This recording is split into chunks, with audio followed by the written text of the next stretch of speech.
Mais je vais vite rentrer dans le vif du sujet et revenir sur ce qui fera sans doute l'actualité des semaines et des mois à venir. Cet immense projet qui repose là une fois encore sur l'imposture et sur le pillage du vocabulaire dont est devenu le spécialiste Nicolas Sarkozy, son fameux projet de TVA sociale. Un mot pour redécrire ce qu'est la TVA sociale. Le principe de la TVA sociale est le suivant, c'est qu'on baisse les cotisations payées par les employeurs pour financer la sécurité sociale, donc pour financer quoi?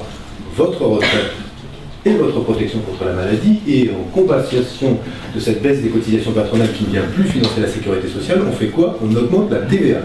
C'est-à-dire que la contribution des employeurs au financement de votre retraite et de votre protection contre la maladie, c'est-à-dire le salaire différé qui est le vôtre, puisque je vous rappelle que les cotisations payées par les employeurs, c'est votre salaire, mais c'est un salaire mutualisé, un salaire différé, eh bien, cette baisse de la contribution va être payée par quoi? Par le fait que vous paierez beaucoup plus cher ce que vous consommez. C'est donc tout ce qu'il y a de plus antisocial aujourd'hui que d'expliquer que là où le consommateur paye, eh bien, il y gagne sous la forme d'emplois supplémentaires, puisque le raisonnement du gouvernement est le suivant, dès lors que les entreprises qui produisent en France, qui paieront moins de cotisations sociales, elles seront plus compétitives avec les entreprises qui produisent ailleurs mais ne payent pas de cotisations dans notre pays. Laissons imaginer le scénario, si on baisse les cotisations des entreprises, le répercuteront-elles sur votre salaire? Non, puisqu'elles ne vont pas augmenter le coût du travail à travers votre salaire direct, là où elles viennent de gagner directement de l'argent par la baisse des cotisations sociales. La répercuteront-elles sur les prix à travers une baisse des prix à la vente? Quand on voit ce qu'a été le scénario de la baisse de la TVA dans le secteur hôtel, café, restaurant, on a vu que la baisse de l'addition n'était pas franchement nette, donc on peut imaginer que ça ne va pas non plus être une baisse des prix. En clair, c'est que vous allez voir les prix des biens de consommation et des services augmenter à travers une augmentation de la TVA, et c'est ce qu'il y a de plus antisocial en période de crise, puisque ce sont les consommateurs, ceux qui n'ont pas d'autre choix que de consommer, qui vont payer cette baisse des cotisations sociales, c'est-à-dire moins de pouvoir d'achat. Le gouvernement fait une nouvelle fois le choix de sabrer ou de taper dans le pouvoir d'achat des classes moyennes, des classes populaires, pour financer une mesure exigée par qui? Par Madame Parisot. Parce que ce qui est en train d'être mis en œuvre avec la TVA sociale, c'est le programme du MEDEF. Nicolas Sarkozy commence sa campagne présidentielle avec la mise en œuvre, comme toujours, du programme de Mme Parisot et du MEDEF. J'insiste là-dessus, la TVA sociale, c'est antisocial, puisque c'est le consommateur qui va payer, à travers des augmentations de prix, qui va payer la baisse des cotisations patronales demandée par Mme Parisot et demandée par tous ces chefs d'entreprise qui gravitent dans le cercle des conseillers et des visiteurs du président de la République et qui, aujourd'hui, lui ont inspiré cette mesure-là. Pas davantage, elle ne luttera efficacement contre les délocalisations, puisqu'en réalité, cette baisse des cotisations patronales, même si elle rendrait en théorie nos entreprises plus compétitives, eh bien, est rarement aujourd'hui considérée comme suffisante pour empêcher les entreprises qui ont programmé une délocalisation de leur outil de production de le faire. Donc nous aurons toujours les délocalisations, mais nous aurons des prix plus chers et des entreprises qui, elles, reconstitueront leurs marges, voire même augmenteront pour les plus grandes d'entre elles les dividendes versés aux actionnaires grâce à l'économie qu'elles auront fait sur vos salaires et sur les cotisations sociales. Tout ça, ça ira dans les poches des mêmes, c'est-à-dire c'est la continuité de ce qu'a été le bilan de Nicolas Sarkozy ou l'action de Nicolas Sarkozy. Il veut protéger les Français, mais derrière ce discours de protection de tous les Français, il ne protège que toujours les mêmes, une minorité d'entre eux, c'est-à-dire ceux qui sont déjà les plus riches et vivent notamment des revenus du capital. J'insiste là-dessus, les grands bénéficiaires de la TVA sociale à travers les baisses des cotisations payées par les employeurs, ce seront les actionnaires qui augmenteront leurs marges, donc leurs dividendes, et seront les grands vainqueurs de cela. Les grands perdants, ce seront tous les Français qui paieront plus cher tous les produits qu'ils achètent. Le deuxième sujet que je voulais évoquer, c'est le sujet de Cifrance. La semaine dernière, on s'était retrouvés dans cette salle, puisque je m'étais porté symboliquement acquéreur de deux parts de la société Cifrance. Je suis heureux de voir que depuis qu'ils ont été reçus ici, non seulement la CFDT a pu être reçue par le secrétaire d'État au transport, qui les a donc insultés en les traitant de fanatiques. Des gens qui se battent pour leur boulot sont reçus par le secrétaire d'État au transport, qui les traite de fanatiques parce qu'ils veulent monter une SCOP. Voilà le discours du secrétaire d'État au transport. Mais au bout du compte, c'est l'Élysée qui reprend le dossier en main. Je suis heureux de voir qu'à partir du moment où l'opposition, elle, se préoccupe de l'emploi, l'Élysée se réveille enfin. L'Élysée se réveille enfin sur un dossier sur lequel on attend qu'il intervienne pour dire comment l'État plutôt que de laisser financer un plan social à hauteur de 54 millions d'euros, comment l'État va se mobiliser pour préserver 1000 emplois directs, 1000 boulots, 1000 salaires indispensables à 1000 familles et 1000 emplois indirects, parce que ce qui est en jeu, ce sont 2000 emplois. J'attends de voir ce que va être la proposition du président de la République au moment où je constate que seule l'opposition se mobilise sur un dossier comme celui-là, alors que l'opposition ne dispose que de moyens qui sont les moyens des collectivités locales. Et je veux saluer le rôle de la région Nord-Pas-de-Calais qui s'est engagée à hauteur de 13 millions d'euros pour faire face à ce qu'est la crise à Sifrance. Mais nous attendons de voir ce que sera l'intervention de l'État, et j'espère que l'intervention de l'État ne consistera pas à demander à la SNCF de brader les actifs de Sifrance sous la forme de vente à des prix symboliques des bateaux qui leur restent, et à financer un plan social. Nous attendons qu'elle se mobilise non pas pour détruire, que l'État se mobilise non pas pour détruire de l'emploi, mais pour sauver ces emplois. Dernier mot enfin, pour revenir sur ce qu'a été la une de Libération aujourd'hui. C'est un dossier sur lequel j'ai eu l'occasion de revenir à plusieurs reprises, et le groupe socialiste à l'Assemblée nationale, les députés socialistes à l'Assemblée nationale et au Sénat, les sénateurs aussi.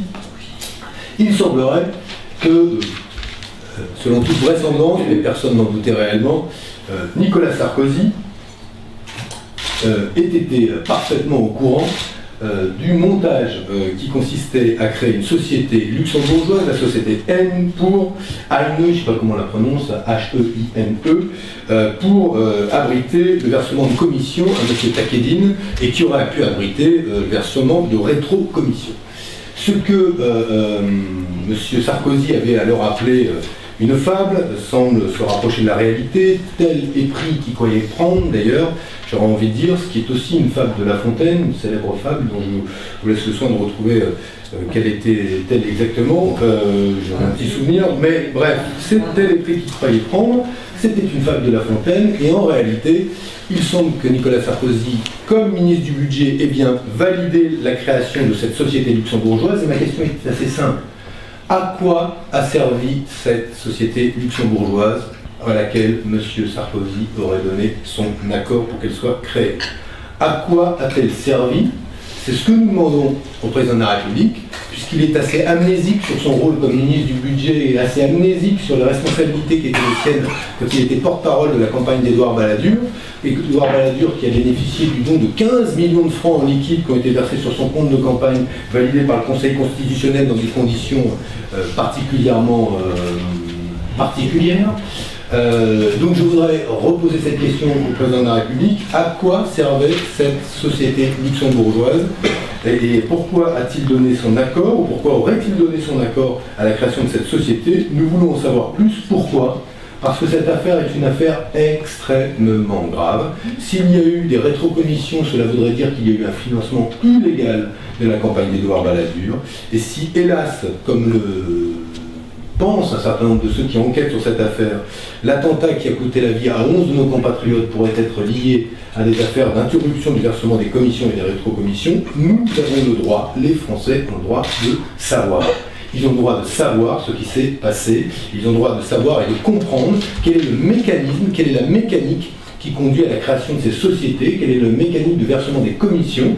Moi, je ne sais pas s'il y a eu rétrocommission, peut-être qu'il n'y en a pas eu. Je souhaite même que pour la démocratie de ce pays, il n'y en ait pas eu. Mais en tout cas, avec ce type d'information, le président de la République, ce serait bien qu'il passe du commentaire des fables à l'explication de la réalité des faits. Qu'il passe de la fable à l'explication de la réalité des faits. C'est ce que nous lui demandons. Voilà ce que je voulais vous dire en introduction. Je vais passer la parole tout de suite à David Assouline, qui va vous présenter la campagne de rentrée du Parti Socialiste, puisque nous serons mobilisés pour distribuer 8 millions de tracts en fin de semaine. David, à toi. Bien, meilleurs vœux aussi. Et on commence cette année, comme l'a dit Benoît, je n'ai pas besoin de dire grand-chose, juste de vous présenter, d'ailleurs il va vous le distribuer.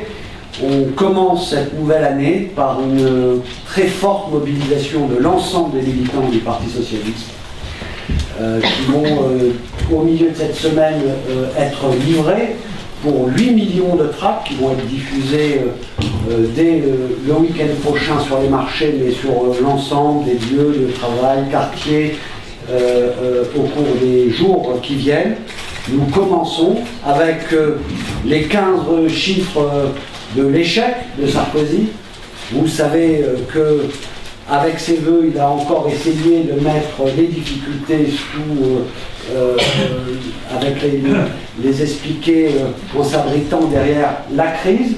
Et bien à travers l'ensemble des domaines de l'exercice du pouvoir, avec ce tract, nous montrons que c'est bien sa politique et ses choix qui sont largement responsables du creusement des inégalités, et puis les principales axes de propositions qui montrent que François Hollande, face au candidat de l'échec, c'est le candidat de la justice. On commence par cette campagne.